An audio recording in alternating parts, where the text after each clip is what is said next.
আব্বু খালি পড়ার মাঝখানে এসে ডিস্টার্ব করে। আব্বুর জন্য ভালো করে এটা পড়তেও পারি না, খালি ভুল ধরে দূরও ভালো লাগে না।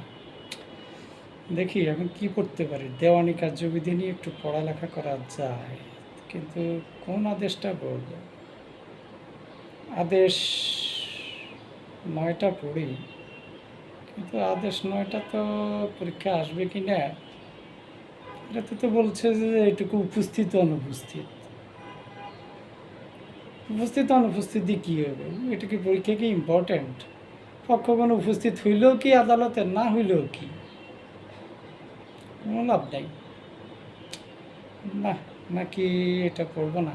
বুঝতে পারছি তোর বাবা পাশে না থাকলে তোর জন্য ভালো হয়, ভুলটুল পড়তে পারিস সেইটাই তোর, ভুলটুল পরীক্ষা দিয়ে আসবি সেইটাই তোর জন্য ভালো হবে। এই জন্যই বাবা পাশে না থাকলে তোর জন্য ভালো হয়। শোন, পক্ষগণ উপস্থিত অনুপস্থিত এটা কোথায় আছে? এটা হচ্ছে দেওয়ানি কার্যবিধির আদেশ 9তে আছে। দেওয়ানি কার্যবিধির আদেশ 9তে এখানে বলা হয়েছে যে পক্ষগণ উপস্থিত অনুপস্থিত হলে কি হয়, কি এখানে হয়, ব্যাপারটা ভালো করে মনোযোগ দিয়ে শোন। সেটা হলো আদেশ 9 বিধি 3-এ কি বলেছে? আদেশ 9 বিধি 3-এ বলেছে দেওয়ানি কার্যবিধির বাদী বা বিবাদী উপস্থিত না থাকলে, বাদী বা বিবাদী উপস্থিত না থাকলে কি হয়? মোকদ্দমা খারিজ হয়। ঠিক আছে, মোকদ্দমা খারিজ হয়। আচ্ছা, দেওয়ানি কার্যবিধির আদেশ 9 বিধি 4 কি বলছে? 4 বলছে যে এটুকু, যদি অনুপস্থিত থাকে তাহলে বাদী নতুন করে মামলা করতে পারে। তাহলে কি আদেশ 9 বিধি 3-এ বলেছে উপস্থিত না থাকলে, ঠিক আছে, তাহলে আদেশ 9-4 কি বলেছে? উপস্থিত না থাকার কারণে বাদী নতুন করে মামলা করতে পারে 9-4। তারপরে আরেকটা কাজ করতে পারে, সেটা হচ্ছে খারিজ আদেশ রদ করার জন্য আবেদন করতে পারে। ঠিক আছে, আচ্ছা, আদেশ 9 দেওয়ানি কার্যবিধির আদেশ 9 বিধি 6 কি বলছে?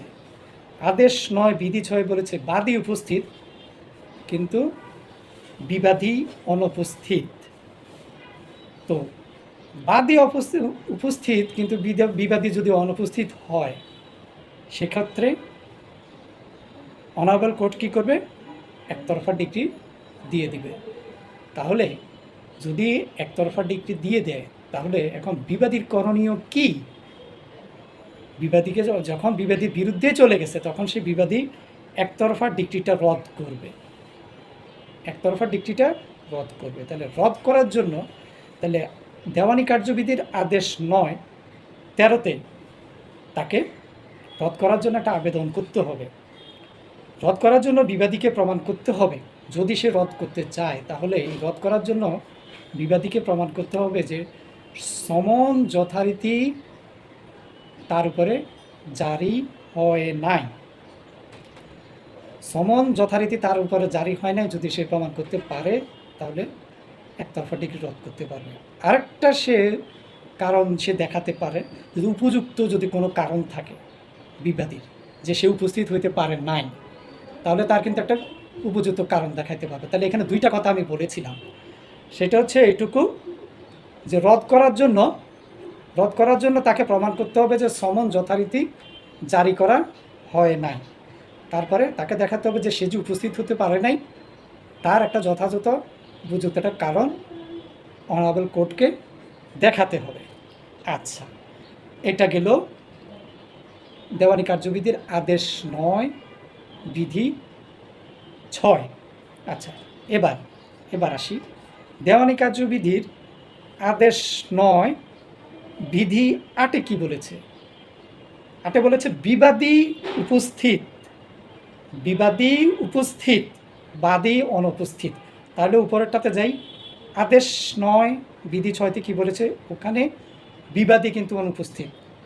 আর এখানে আদেশ 9 বিধি 8-এ কী বলেছে? 8-এ বলছে এখানে কিন্তু বিবাদী উপস্থিত, তাহলে বাদী আবার অনুপস্থিত। আচ্ছা, তো বাদী যদি অনুপস্থিত হয় সেক্ষেত্রে কী হবে? আদালত মামলা খারিজ করে দিবে। আচ্ছা, আদালত মামলা খারিজ করে দিলে তো বাদীর তো করণীয় আছে। বাদী কী করবে? তা পুনর্বহালের জন্য দেওয়ানি কার্যবিধির আদেশ 9 বিধি 9-তে আবেদন করবে।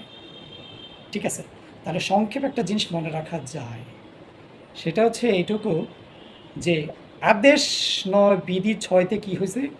বিবাদী অনুপস্থিত। আর বিবাদী অনুপস্থিতের কারণে যেহেতু আদালত একতরফা একটা ডিক্রি দিয়ে দিচ্ছে, সেজন্য বিবাদীকে তার জন্য সেই ডিক্রিটা রদ করার জন্য তাকে একটা ব্যবস্থা নিতে হবে। এটা হচ্ছে আদেশ 9 বিধি 6-তে, এটা হচ্ছে বিবাদীর করণীয়। আচ্ছা, আর আদেশ 9 বিধি 8-এ হচ্ছে এটুকু বাদী অনুপস্থিত। তাহলে সেক্ষেত্রে বাদীর করণীয় কি? বাদী করণীয় হচ্ছে এটুকু আদেশ 9 বিধি 9-তে গিয়ে সে তা পুনর্বহালের জন্য আবেদন করতে হবে। এটা এভাবে শিখলাম। আর কোন আদেশে গিয়ে দুজনে অনুপস্থিত, সে আদেশটা হলো এটুকু আদেশ 9 বিধি 3-এ গিয়ে দুজনে কিন্তু অনুপস্থিত। ঠিক আছে, জিনিসটা মিল রেখে বুঝে ভালো করে পড়লে কিন্তু জিনিসটা মনে থাকবে। বিষয়টা অত্যন্ত সহজ। আর একটা কথা সবসময় মনে রাখবি, বাদীর তার যদি নিজের কোনো ত্রুটি থাকে, তাহলে ত্রুটি থাকলে সেক্ষেত্রে হয় কি? মামলা খারিজ হয়। সংক্ষেপে মনে রাখবে। আর বিবাদীর যদি ত্রুটি হয় সেক্ষেত্রে আদালত একতরফা ডিক্রি দিয়ে দেয়। ঠিক আছে, একটা হচ্ছে খারিজ, বাদীর ক্ষেত্রে খারিজ শব্দটা মনে রাখবি, আর বিবাদীর ক্ষেত্রে একতরফা ডিক্রিটা মনে রাখবি, তাহলে সহজভাবে মনে রাখা যাবে। শোন, ফাঁকি দিচ্ছিস কাকে? নিজের সাথে দিচ্ছিস। সুতরাং যেভাবে পড়াইছি এভাবে বুঝে ভালোভাবে পড়, আর যদি না পড়াস ফেল করবি, আমার কিছু করার নাই।